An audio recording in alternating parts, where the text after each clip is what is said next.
प्यारे भक्तों, क्या आपको संतान प्राप्ति में कोई बाधा आ रही है? क्या आप चाहते हैं कि आपका पुत्र एक तेजस्वी और स्वस्थ संतान हो? क्या आपके संतान जन्म के बाद बार बार स्वास्थ्य समस्याएं हो रही हैं? तो आपको शनि महाराज का इस मंत्र का जाप अवश्य करना चाहिए, क्योंकि यह मंत्र बहुत ही शक्तिशाली और अचूक मंत्र है। इस मंत्र के नियमित 108 बार जाप करने मात्र से ही आपका पुत्र तेजस्वी और बुद्धिमान हो जाएगा और गर्भधारण में आ रही बाधाएं समाप्त हो जाएंगी। संतान दीर्घायु और बुद्धिमान बन जाएगा। इसलिए प्यारे भक्तों, आप शनि देव के इस महामंत्र का जाप अवश्य करें। और जब भी आप इस मंत्र का जाप करें तो इस वीडियो को अपने मोबाइल फोन पर या स्पीकर पर चलाकर छोड़ दें, ताकि आप बिना कोई समस्या के इस महामंत्र का जाप कर पाएं। यह मंत्र बहुत ही शक्तिशाली और प्रभावशाली मंत्र है। इस मंत्र के जाप से पुत्र प्राप्ति के योग भी प्रबल होते हैं और संतान का जीवन सुरक्षित और सुखद होता है। घर में खुशहाली और समृद्धि बनी रहती है। इसलिए प्यारे भक्तों, अगर आप भी चाहते हैं कि आपका पुत्र हमेशा खुश रहे, तो आप इस मंत्र का जाप अवश्य करें और नियमित 108 बार करें और पूरी श्रद्धा के साथ करें। तभी आप शनि महाराज के असीम कृपा के भागी बन पाओगे। और अगर आप शनि देव का आशीर्वाद प्राप्त करना चाहते हैं तो इस वीडियो को लाइक और चैनल को सब्सक्राइब जरूर कर दीजिए और कमेंट बॉक्स में जय शनि महाराज अवश्य लिख दीजिए। तो चलिए भक्तों, मंत्र का जाप करना प्रारंभ करते हैं। ओम ह्रीं श्रीं क्लीं शन शनैश्चराय महाक्रूराय नमः। ओम ह्रीं श्रीं क्लीं शन शनैश्चराय महाक्रूराय नमः। ओम ह्रीं श्रीं क्लीं शन शनैश्चराय महाक्रूराय नमः। ओम ह्रीं श्रीं क्लीं शन शनैश्चराय महाक्रूराय नमः।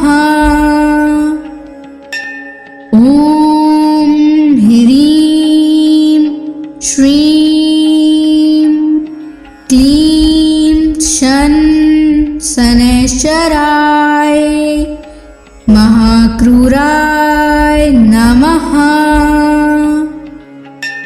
ओम ह्रीं श्रीं क्लीं शन शनैश्चराय महाक्रूराय नमः। ओम ह्रीं श्रीं क्लीं शन शनैश्चराय महाक्रूराय नमः। ओम ह्रीं श्रीं क्लीं शन शनैश्चराय महाक्रूराय नमः। ओम ह्रीं श्रीं क्लीं शन शनैश्चराय महाक्रूराय नमः। ओम ह्रीं श्रीं क्लीं शन शनैश्चराय महाक्रूराय नमः। ओम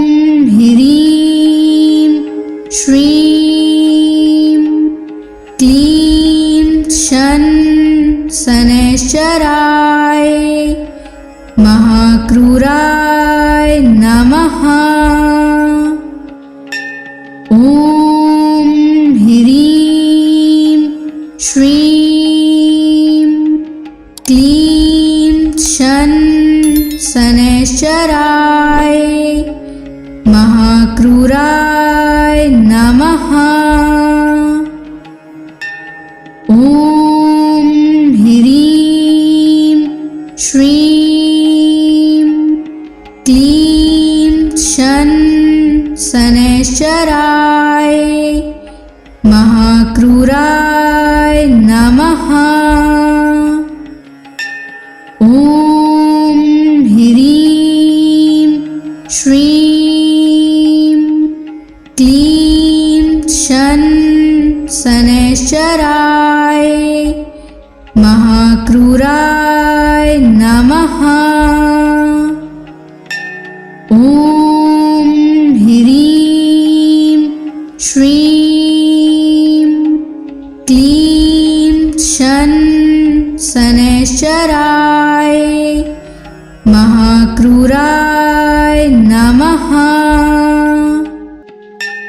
ॐ ह्रीं श्रीं क्लीं शनैश्चराय महाक्रूराय नमः। ॐ ह्रीं श्रीं क्लीं शनैश्चराय महाक्रूराय नमः। ॐ ह्रीं श्रीं क्लीं शनैश्चराय महाक्रूराय नमः। ॐ ह्रीं श्रीं क्लीं शनैश्चराय महाक्रूराय नमः। ॐ ह्रीं श्रीं क्लीं शनैश्चराय महाक्रूराय नमः। ॐ ह्रीं श्रीं क्लीं शनैश्चराय महाक्रूराय नमः। ॐ ह्रीं श्रीं क्लीं शनैश्चराय महाक्रूराय नमः।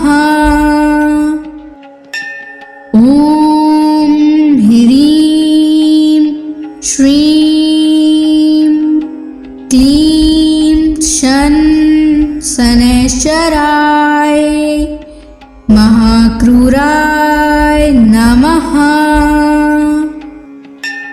ॐ ह्रीं श्रीं क्लीं शनैश्चराय महाक्रूराय नमः। ॐ ह्रीं श्रीं क्लीं शनैश्चराय महाक्रूराय नमः। ॐ ह्रीं श्रीं क्लीं शनैश्चराय महाक्रूराय नमः। ॐ ह्रीं श्रीं क्लीं शनैश्चराय महाक्रूराय नमः। ॐ ह्रीं श्रीं क्लीं शन शनैश्चराय महाक्रूराय नमः। ॐ ह्रीं श्रीं क्लीं शन शनैश्चराय महाक्रूराय नमः। ॐ ह्रीं श्रीं क्लीं शन शनैश्चराय महाक्रूराय नमः। ॐ ह्रीं श्रीं क्लीं शन शनैश्चराय महाक्रूराय नमः। ॐ ह्रीं श्रीं क्लीं शन शनैश्चराय महाक्रूराय नमः। ॐ ह्रीं श्रीं क्लीं शन शनैश्चराय महाक्रूराय नमः। ॐ ह्रीं श्रीं क्लीं शन शनैश्चराय महाक्रूराय नमः। ॐ ह्रीं श्रीं क्लीं शन शनैश्चराय महाक्रूराय नमः। ॐ ह्रीं श्रीं क्लीं शन शनैश्चराय महाक्रूराय नमः। ॐ ह्रीं श्रीं क्लीं शन शनैश्चराय महाक्रूराय नमः। ॐ ह्रीं श्रीं क्लीं शन शनैश्चराय महाक्रूराय नमः। ॐ ह्रीं श्रीं क्लीं शन शनैश्चराय महाक्रूराय नमः। ॐ ह्रीं श्रीं क्लीं शन शनैश्चराय महाक्रूराय नमः। ॐ ह्रीं श्रीं क्लीं शन शनैश्चराय महाक्रूराय नमः। ॐ ह्रीं श्रीं क्लीं शन शनैश्चराय महाक्रूराय नमः। ॐ ह्रीं श्रीं क्लीं शन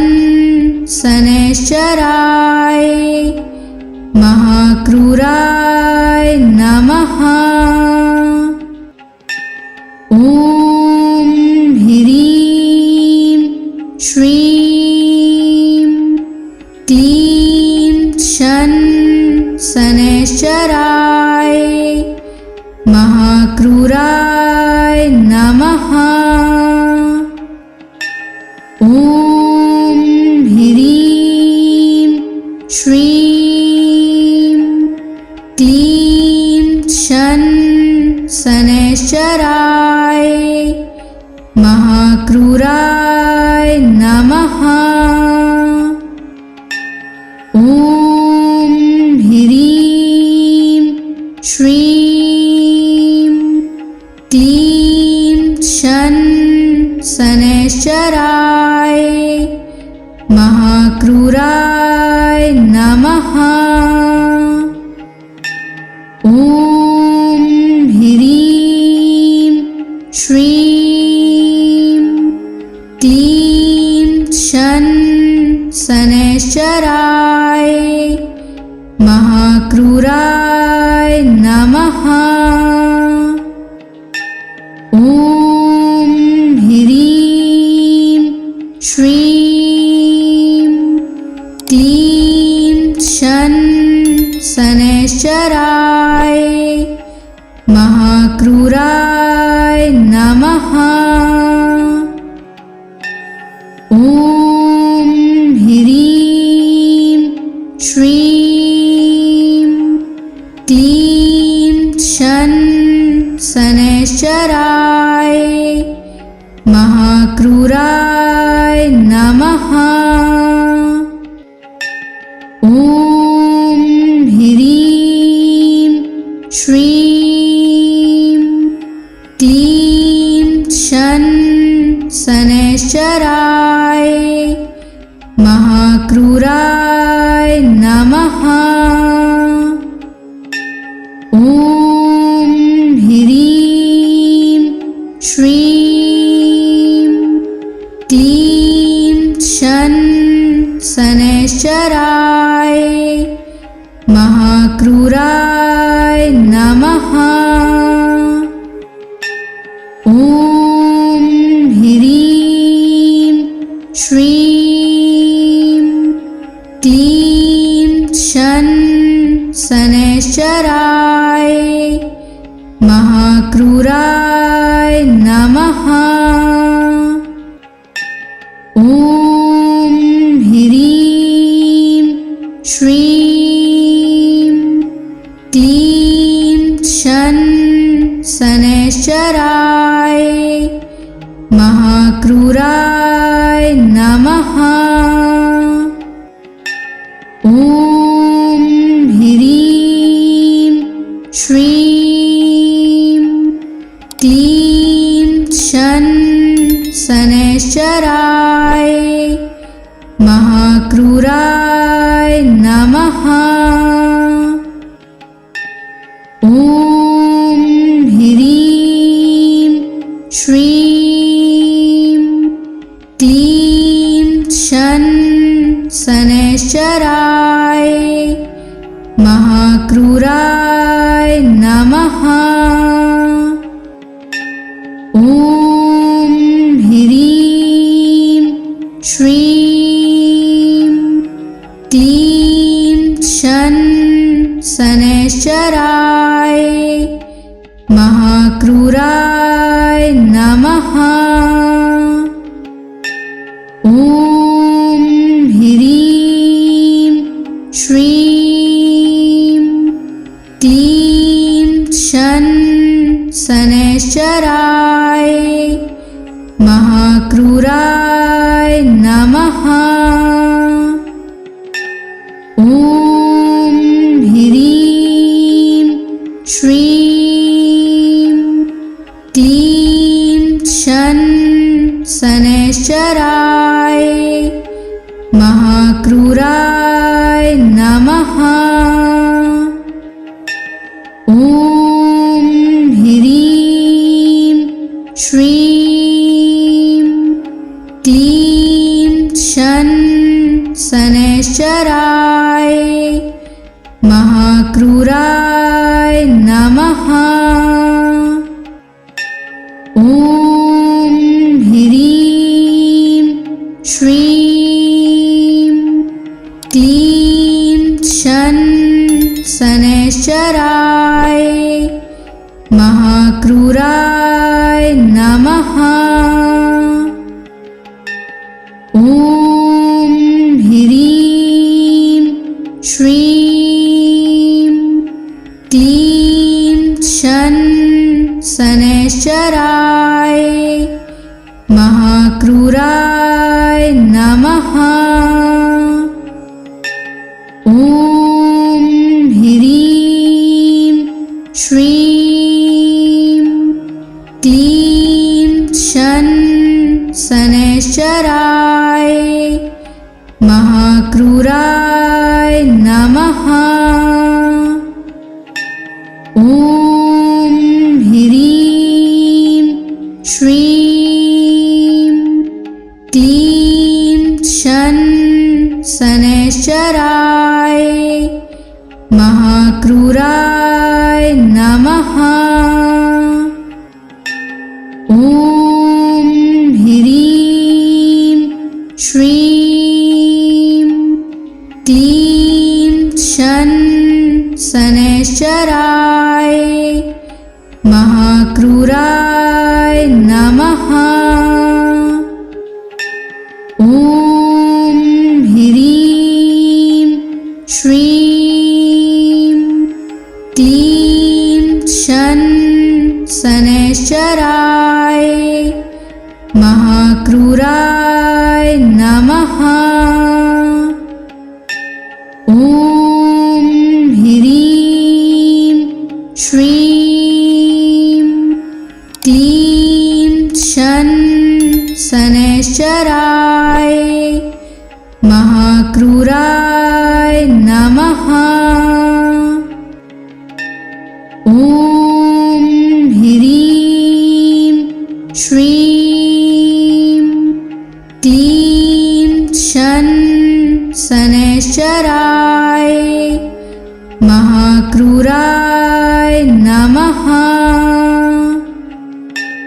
ॐ ह्रीं श्रीं क्लीं शन शनैश्चराय महाक्रूराय नमः। ॐ ह्रीं श्रीं क्लीं शन शनैश्चराय महाक्रूराय नमः।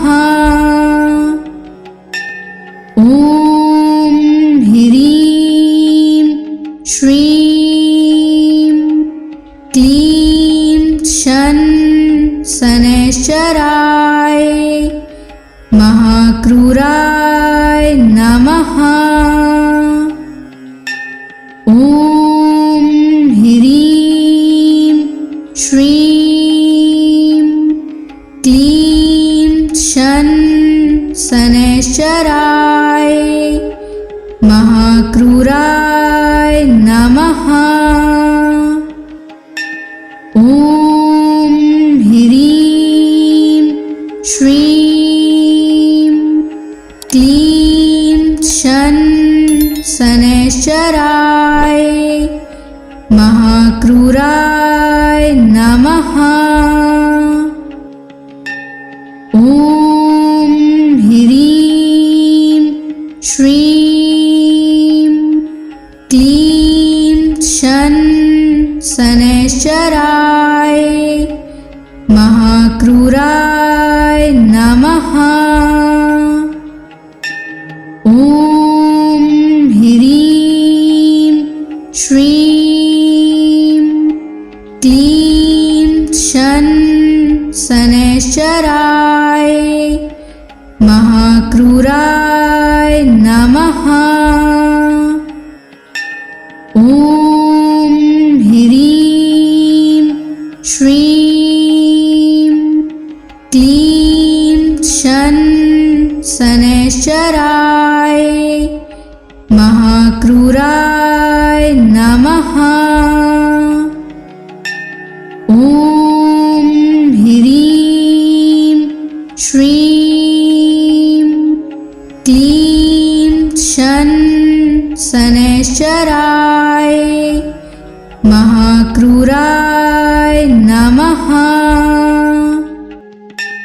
ॐ ह्रीं श्रीं क्लीं शन शनैश्चराय महाक्रूराय नमः। ॐ ह्रीं श्रीं क्लीं शन शनैश्चराय महाक्रूराय नमः। ॐ ह्रीं श्रीं क्लीं शन शनैश्चराय महाक्रूराय नमः। ॐ ह्रीं श्रीं क्लीं शन शनैश्चराय महाक्रूराय नमः।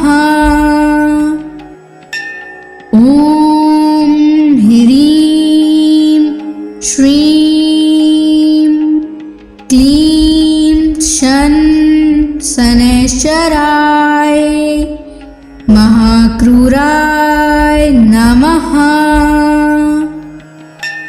ॐ ह्रीं श्रीं क्लीं शन शनैश्चराय महाक्रूराय नमः। ॐ ह्रीं श्रीं क्लीं शन शनैश्चराय महाक्रूराय नमः। ॐ ह्रीं श्रीं क्लीं शन शनैश्चराय महाक्रूराय नमः। ॐ ह्रीं श्रीं क्लीं शन शनैश्चराय महाक्रूराय नमः।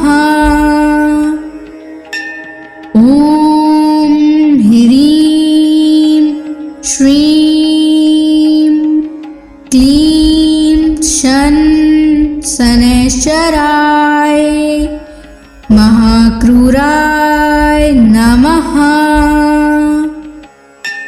ॐ ह्रीं श्रीं क्लीं शन शनैश्चराय महाक्रूराय नमः। ॐ ह्रीं श्रीं क्लीं शन शनैश्चराय महाक्रूराय नमः। ॐ ह्रीं श्रीं क्लीं शन शनैश्चराय महाक्रूराय नमः। ॐ ह्रीं श्रीं क्लीं शन शनैश्चराय महाक्रूराय नमः।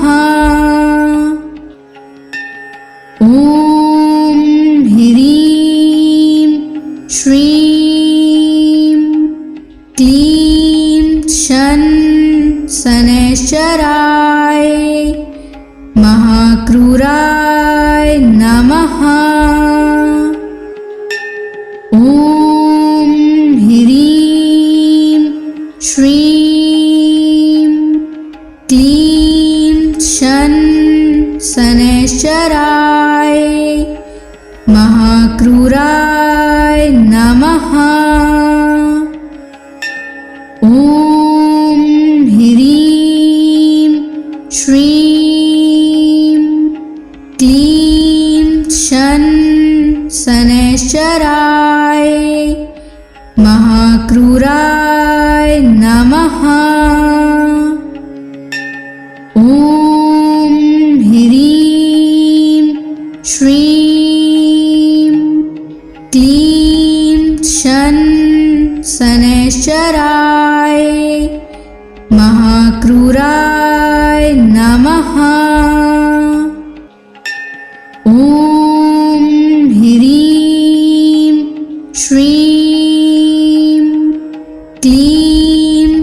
शन शनैश्चराय महाक्रूराय नमः।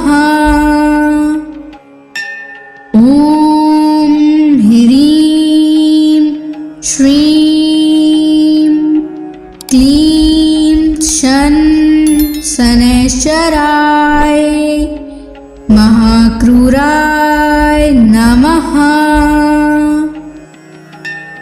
ॐ ह्रीं श्रीं क्लीं शन शनैश्चराय महाक्रूराय नमः। ॐ ह्रीं श्रीं क्लीं शन शनैश्चराय महाक्रूराय नमः। ॐ ह्रीं श्रीं क्लीं शन शनैश्चराय महाक्रूराय नमः। ॐ ह्रीं श्रीं क्लीं शन शनैश्चराय महाक्रूराय नमः। ॐ ह्रीं श्रीं क्लीं शन शनैश्चराय महाक्रूराय नमः। ॐ ह्रीं श्रीं क्लीं शन शनैश्चराय महाक्रूराय नमः। ॐ ह्रीं श्रीं क्लीं शन शनैश्चराय महाक्रूराय नमः। ॐ ह्रीं श्रीं क्लीं शन शनैश्चराय महाक्रूराय नमः। ॐ ह्रीं श्रीं क्लीं शन शनैश्चराय महाक्रूराय नमः।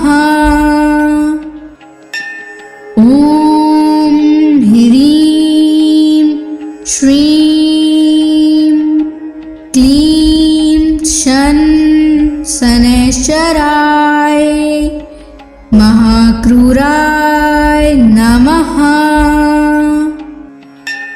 ॐ ह्रीं श्रीं क्लीं शन शनैश्चराय महाक्रूराय नमः।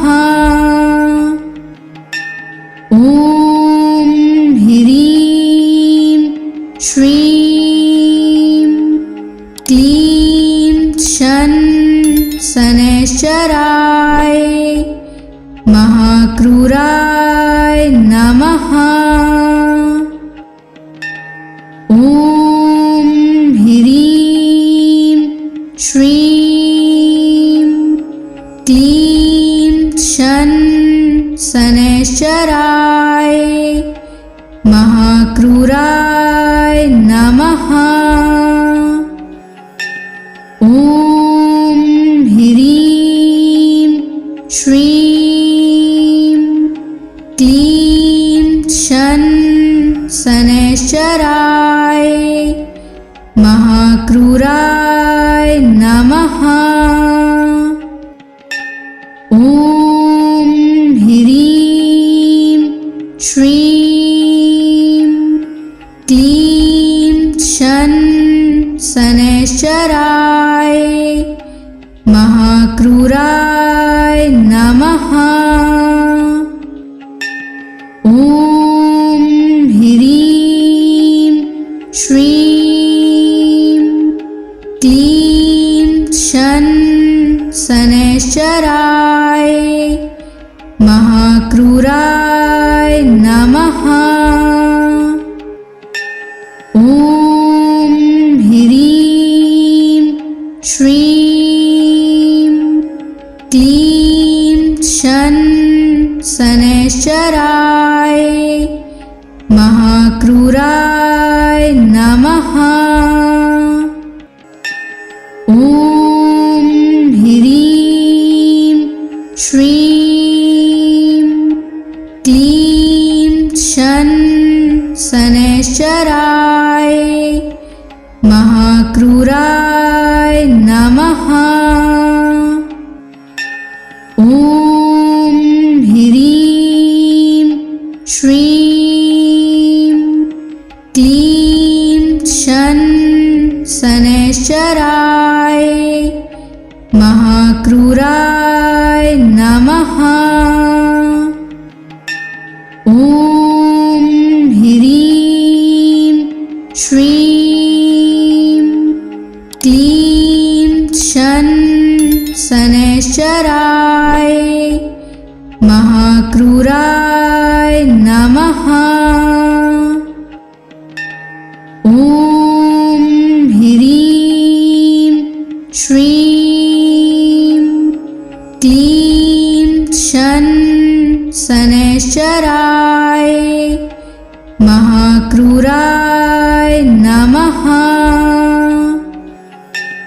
ॐ ह्रीं श्रीं क्लीं शन शनैश्चराय महाक्रूराय नमः। ॐ ह्रीं श्रीं क्लीं शन शनैश्चराय महाक्रूराय नमः। ॐ ह्रीं श्रीं क्लीं शन शनैश्चराय महाक्रूराय नमः। ॐ ह्रीं श्रीं क्लीं शन शनैश्चराय महाक्रूराय नमः। ॐ ह्रीं श्रीं क्लीं शन शनैश्चराय महाक्रूराय नमः।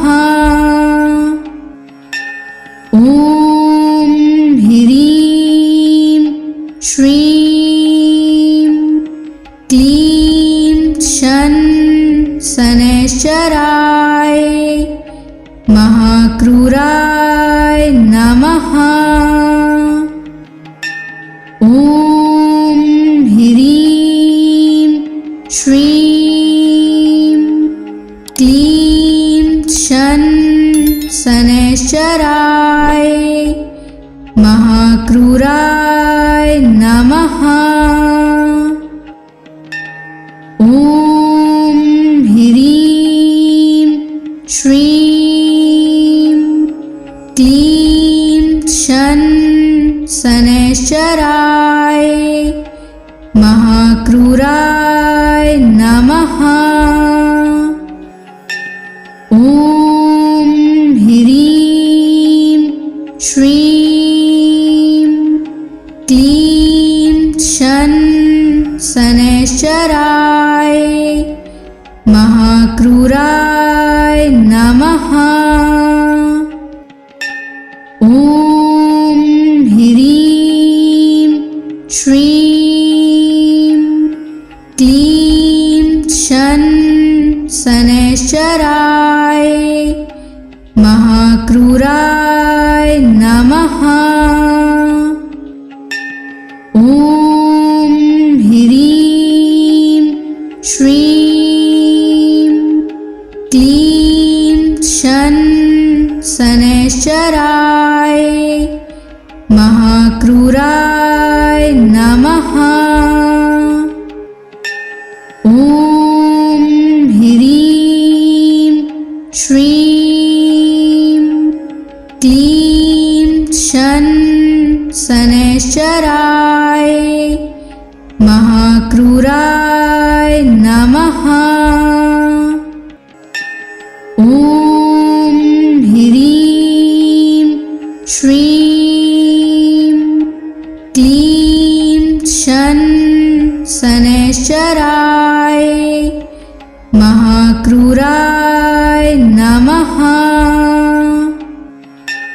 ॐ ह्रीं श्रीं क्लीं शन शनैश्चराय महाक्रूराय नमः।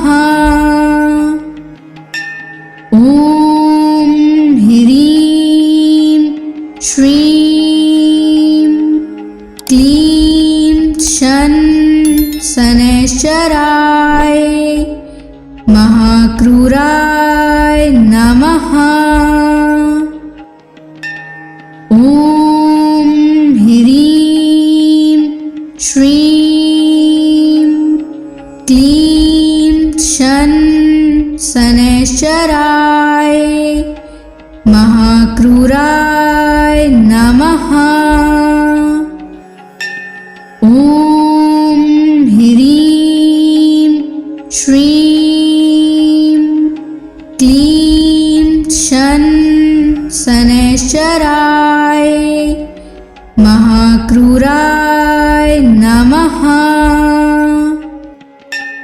ॐ ह्रीं श्रीं क्लीं शन शनैश्चराय महाक्रूराय नमः। ॐ ह्रीं श्रीं क्लीं शन शनैश्चराय महाक्रूराय नमः। ॐ ह्रीं श्रीं क्लीं शन शनैश्चराय महाक्रूराय नमः। ॐ ह्रीं श्रीं क्लीं शन शनैश्चराय महाक्रूराय नमः। ॐ ह्रीं श्रीं क्लीं शन शनैश्चराय महाक्रूराय नमः। ॐ ह्रीं श्रीं क्लीं शन शनैश्चराय महाक्रूराय नमः।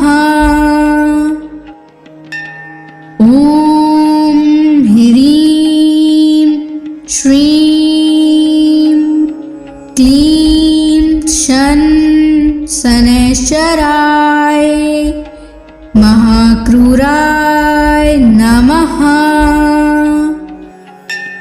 ॐ ह्रीं श्रीं क्लीं शन शनैश्चराय महाक्रूराय नमः।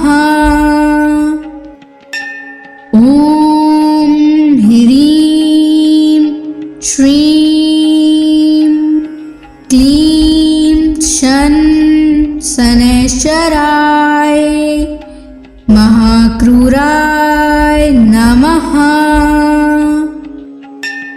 ॐ ह्रीं श्रीं क्लीं शन शनैश्चराय महाक्रूराय नमः।